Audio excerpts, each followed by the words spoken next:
Hello les sweeties, ziar naa leen, j'espère que vous allez super bien. Tey nag da ngeen ma laajoon une vidéo sur quel type de foulard mettre pour quel type de visage moom laa leen di indil tey.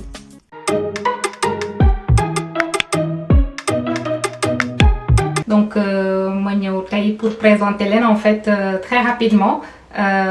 tout ce qui est en lien avec forme visage bi ak genre musoor bi mën a ànd ak moom en fait. Donc dans ce sens dama leen defal ay images yu nga xamante ne nii forme bopp bu nekk forme kanam bu nekk expliqué naa leen en fait nan ngay xàmmee déjà sa forme kanam. Ensuite que nga mën a aussi xam par rapport ak forme kanam bi nga yor ban musoor mooy gën a ànd ak moom.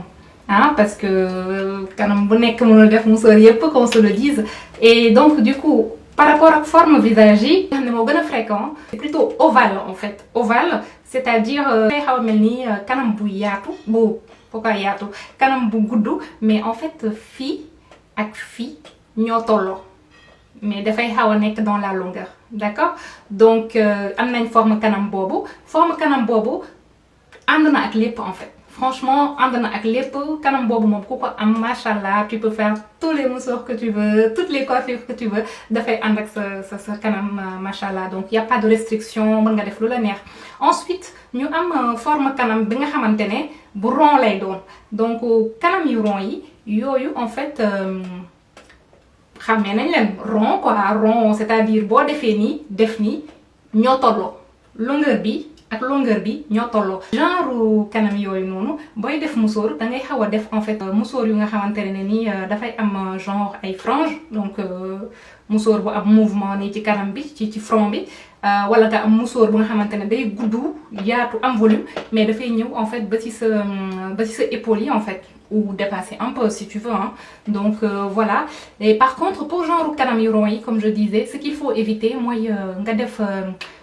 musoor bu gàtt trop en fait ah. Donc je vous laisse imaginer boo amee lu rond nga daal di def lu tolloog rond bi en fait du feeñ trop en fait tu vois du ànd trop quoi. Moo tax souvent da ngay xaw a am un peu de volume un peu de longueur par rapport ak kanam gi fu mu yem ak rond-waay bi nga xaw a ubbi tuuti comme ça dafay gën a ànd ak moom en fait. Wala nga wàccee pour xaw a dagg tuuti kanam gi en fait rond-waay bi quoi. Voilà donc troisième forme de visage bi boobu mooy visage yi nga xamante ni dañoo rectangle en fait. Am na ñoom ne seen kanam dafa gudd mais dafa rectangle en fait. Donc pour ñooñu en fait mën nga def turban mais ay turban en fait yu nga xamante ni day am mouvement. Donc en général boo amee lu xaw a carré pas carré mais lu nga xamante ni daal dafa xaw a am angle xaw ma nu ma leen koy waxee mais bu ngeen xoolee ci photo yi di ngeen ko gis genre boobu noonu en fait il faut toujours ngeen di xalaat dagg maanaam def ay mouvement ci musoor yi en fait pour yàq tuuti en fait forme visage bi en fait comme ça da nga koy gën a mettre en valeur. Donc da ngay def mouvement comme ça nit ñi bu ñu jàkkaarloo ak yow ci mouvement bi la ñuy gën a mouvement wu musoor bi si la ñuy gën a mën a bàyyi xel en fait. Voilà donc genre modèle yooyu genre kanam yooyu noonu ce qu'il faut éviter c'est vraiment aussi ay coupe yu carré. Tu vois ay coupe yu carré ay musoor yu yem fii gàtt wala musoor yu nga xamante ne franchement lépp day ñëw tëdd tu vois. Donc moo tax sànq ma doon wax mën nga def turban mën nga def bonnet mais en fait il faut que nga am lu am motif en fait lu am forme lu am mouvement pour xaw a dagg un peu kanam gi en fait pour amener l'accent en fait on va dire pour plus valoriser sa kanam. Voilà donc bu ñu jógee ci visage yu carré et yu rectangle yi c'est à peu près la même chose que les visages yu carré. Am na yoo xamante ne gudduñu torop dafa xaw a mel ni lu rond mais dafa carré en fait. Donc genre yooyu noonu il faut plutôt c'est la même chose hein, par rapport ak li ma waxoon sànq ci ñi nga xam ne dañoo am kanam bu rectangle mais dans ce cas en fait ñi nga xam ne dañoo am kanam gu carré dañuy gën a guddal kii bi dañuy gën a guddal musoor bi en fait. Dañuy gën a guddal musoor bi et toujours garder en tête l'histoire de mettre le mouvement en fait. Franchement di def musoor yu gudd yaatu mais mouvement tout le temps. Voilà éviter musoor yi nga xamante ne dafay ñëw rek lisse wala du am benn motif wala voilà amul volume amul mouvement affaire yooyu noonu voilà faudra éviter quoi. Voilà léegi beneen forme kanam mooy am na ñoo seen kanam en fait nii la def. xaw a triangle comme ça donc ñooñu seen front dafay tuuti par rapport ak seen fii donc ci kaw dafay xaw a tuuti par rapport ak longueur bi ñuy am fii donc pour ñooñu il est évident que fii la ñu war a mettre l'accent en fait ci kaw donc ça veut dire il faut que ngay def musóor yu nga xamante ne dana yaatu quoi mais dana yokku fii daal mooy gën a kii quoi tu vois donc mën nga teg par exemple musóor yu gàtt yi nga xamante ne fii lañ koy takkee moo nekk yi nga xamante ne booy musóoru da ngay c'est dommage yoruma fii musóor mais musóor yi nga xamante ne en fait da nga koy jël boo koy teg boo lemee musóor ba pare boo ko tegee jàllalee fii ci sa bopp fii ci kaw nopp yi lay jaar ba pare yéeg ah donc genre yooyu noonu en fait dafay mettre l'accent ci kaw ci front bi et donc dafay def que ne mouvement bu kii bi kanam forme bu def mi nii bi dootul feeñati parce que yow fii ngay def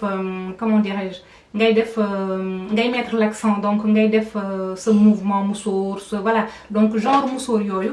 sont vraiment à prioriser pour genre kanam yu def nii voilà nga gën a mettre l'accent si musóor yu nekk ci kaw quoi voilà donc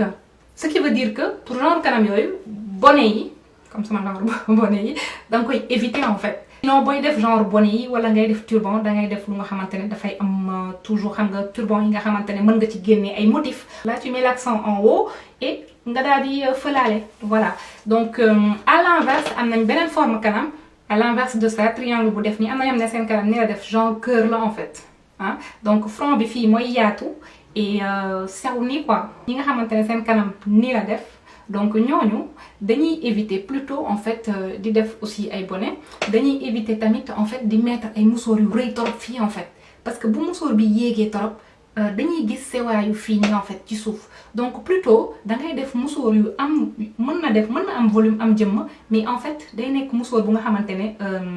jëmm ji fii lay nekkee quoi donc volume bi fii lay nekkee avec say motif salañ yépp fii nga koy gën a concentrer en fait comme ça du coup dafay uniformiser front bi fii ni mu yaatoo par rapport ak fii ci suuf ni mu tuute voilà si j'ose dire comme ça donc voilà pour forme kanam boobu ensuite ñu jàll ci beneen forme kanam moo nekk yi nga xamante ne ni en fait ñaari forme yi ma mujjee wax moom lañ boole ci kaw dafa def nii ci suuf def nii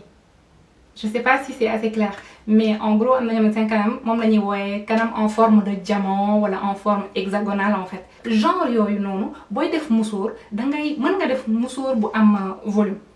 mën nga def musóor bu nga xamante ne dafay am ay mouvement mais dangay def musóor bu nga xam ne fii lay yem déjà